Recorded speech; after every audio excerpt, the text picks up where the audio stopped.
ఓ శ్రీ మాత్రే నమః. అందరికీ నమస్కారం అండి. 2026 సంవత్సరం జూలై నెలలో ఆషాఢ మాసంలో గుప్త నవరాత్రులు అయితే మొదలవుతున్నాయి.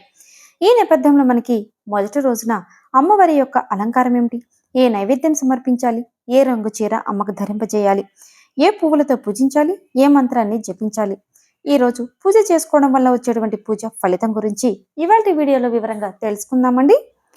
వారాహిమాత పరమదయ స్వరూపిణి అంటే కేవలం వారాహి అమ్మను భక్తి శ్రద్ధలతో పిలిస్తే చాలండి, అమ్మ పలుకుతుంది, వర్షాలు కురిపిస్తుంది, జన్మ జన్మల దోషాలు శాపాలు పాపకర్మలు దగ్ధం చేస్తుంది. ఒక్కటేమిటి, లెక్కలేనని చెప్పుకోలేని చెప్పడానికి రాని ఎన్నెన్నో బాధలను కష్టాలను దుఃఖాలను శీఘ్రంగా పోగొట్టే శక్తి స్వరూపిణి వారాహి అమ్మ. కేవలం వారాహి అమ్మ గుడికెళ్ళి టెంకాయ కొట్టి దండం పెడితే సరిపోదండి. అనుక్షణం మనస్సులో మన గృహంలో మాతను భక్తి శ్రద్ధలతో వారాహి మంత్రాన్ని స్మరిస్తూ కూడా అమ్మని ఆరాధించుకోవాలి. ప్రతి మనిషిలో వారాహి అమ్మ నాభి ప్రాంతంలో ఉంటూ సూర్యనాడి, చంద్రనాడి, మణిపూర, స్వాదిష్టాన, మూలాధార చక్రాలను ప్రభావితం చేస్తుంది.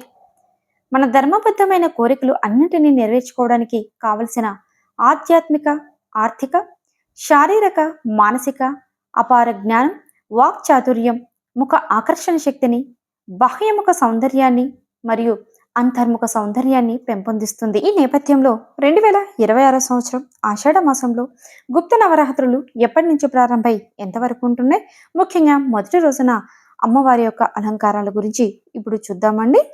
స్వస్తి శ్రీ చాంద్రమాన శ్రీ పరాభవ నామ సంవత్సరం ఆషాఢ మాసం గ్రీష్మ ఋతువు ఉత్తరాయణం 2026 సంవత్సరం జూలై 15వ తేదీ బుధవారం రోజున ఈ వారాహి గుప్త నవరాత్రులు ప్రారంభమయ్యి జూలై 23వ తేదీ గురువారం రోజుతో ముగుస్తాయండి. వారాహి గుప్త నవరాత్రులు మొదటి రోజు 2026 సంవత్సరం జూలై 15వ తేదీ బుధవారం. ఈ రోజున ఉన్న తిథి నక్షత్రాలు వచ్చేసండి పాడ్యమి తిథి, పునర్వసు నక్షత్రం. ఈ రోజున అమ్మవారి యొక్క అలంకరణ శ్రీ ఉన్మత్త వారాహిదేవి స్వరూపంలో భక్తులకి దర్శనమిస్తారు. అదే నవదుర్గ రూపంలో అయితే శైలపుత్రి దేవిగా భక్తులకు దర్శనమిస్తారండి. ఈ రోజు అమ్మవారికి ధరింప చేయవలసినటువంటి చీర పసుపు రంగు చీరని అమ్మకు అలంకరించుకోవాలి. నైవేద్యంగా పరమాన్నాన్ని నివేదించాలండి. ఈ రోజు అమ్మకి ఇష్టమైనటువంటి పువ్వులు ఎర్రటి మందారాలు, గులాబీలతో అమ్మను అర్చించాలి. ఈ రోజున అమ్మవారి పూజలో పఠించాల్సినటువంటి శ్లోకాలు, స్తోత్రాలండి.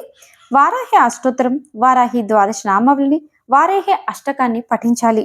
ఈ రోజున అమ్మవారి పూజలో పఠించాల్సినటువంటి మంత్రం అండి, ఓం హ్రీం వారాహి సమేతాయ మహా ఉన్మత్త భైరవాయ హ్రీం ఓం స్వాహ అన్న మంత్రాన్ని వీలైనన్ని సార్లు ఈరోజు జపించాలి అండి.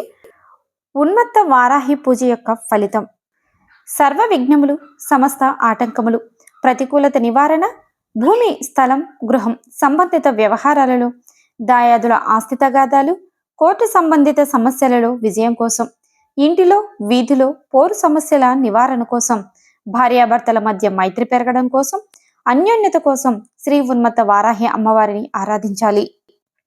2026 సంవత్సరం ఆషాఢ మాసం జూలై నెలలో ఉన్నటువంటి వారాహి గుప్త నవరాత్రుల్లో మొదటి రోజున అమ్మవారి అలంకరణ గురించి పూర్తి వివరంగా తెలుసుకున్నారు కదండి. ఈ వీడియో మీకు నచ్చినట్లయితే లైక్ చేయండి, షేర్ చేయండి, కామెంట్ చేయండి.